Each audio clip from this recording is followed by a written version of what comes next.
شل کاله وروسته خپله چوپتیا ماته کړه. کرزي څه ویلي جزیات په راپور کې وګورئ.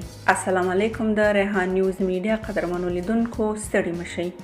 کرزي شل کاله وروسته خپله چوپتیا ماته کړه. د افغانستان پخوانی ولسمشر حامد کرزي وایي چې د د حکومت په دوره کې طالبانو ته بخښنه شوې وه او ډېری طالبان عادي ژوند ته راګرځېدلي وو او په هېواد کې په دومره لوړه کچه تاوتریخوالي شتون نه درلود.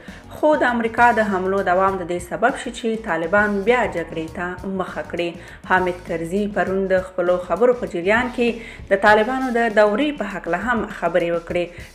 د طالبانو د وخت په هکله وویل چې که طالبان په افغانستان کې په قدرت کې وو او حکومت د دوی په لاس کې وو نو د خلکو حقوقو ته یې درناوی نه درلود او نه یې مراعات کول او د بل لوري یې بهرنیو کړیو او هیوادونو ته اجازه ورکړې وه چې افغانستان ته دننه شي. نو له همدې کبله د طالبانو مخالف و مګر په ذات کې هغوی هم د دې هیواد خلک دي.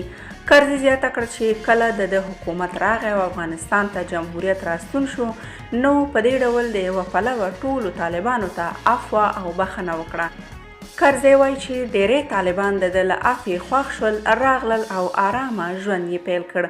د جنګ او جګړې څخه یې لاس واخیست او خپل عادي روزګار یې پر مخ وړ. نوموړي له دې وروسته وویل چې کله د ده په دوره کې طالبانو د عفوې څخه ګټه واخیسته او نورمال ژوند یې پیل کړ نو یو ناڅاپه بهرنیانو او ځینو کورنیو کړیو د طالبانو په کورونو او کلو باندې هجوم وروړ او د دې سبب شول چې طالبان مجبور کړي د افغانستان څخه وتښتي. کرزي وویل چې امریکا په لوی لاس طالبان جنگ ته مجبور کړل.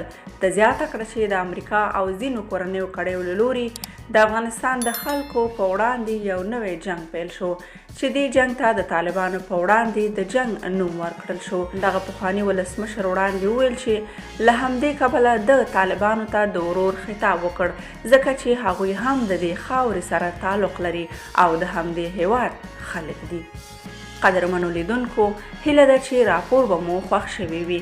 د نورو تازه خبرونو لپاره در سره زموږ د یوټیوب چینل سبسکرایب کړئ. تر بیا ښه وختونه.